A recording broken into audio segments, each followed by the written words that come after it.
ఉద్దేశం కూడా 10 ఏళ్ళు 15 ఏళ్ళు జగన్ ఒక్కసారిలో తొక్కేయలేవు.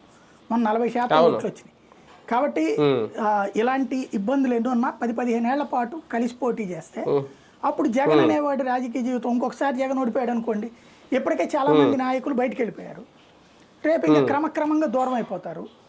అప్పుడు జగన్ అనే వాడి దగ్గరికి వెళ్ళడానికి ఎవరు లేనప్పుడు అప్పుడు బలమైనటువంటి శక్తిగా ఇటు ఈ లోపు తను ఎదిగితే మహారాష్ట్రలో శివసేనని కొట్టి బీజేపీ ఎట్టొచ్చింది, ఒరిస్సాలో బీజేడీని కొట్టి బీజేపీ ఎట్లొచ్చిందో అట్లాగే ఆంధ్రాలో అప్పుడు తెలుగుదేశాన్ని కొట్టి తను ఎదగచ్చు అన్నటువంటి పవన్ కళ్యాణ్ ఆలోచన.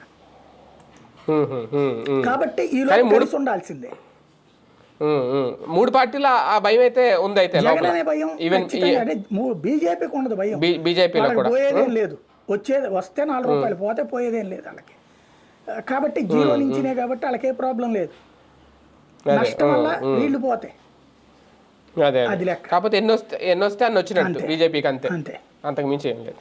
రైట్, చూద్దాం. మొత్తానికి అమిత్ షా రాకతో, అమిత్ షా చేసిన వ్యాఖ్యలతో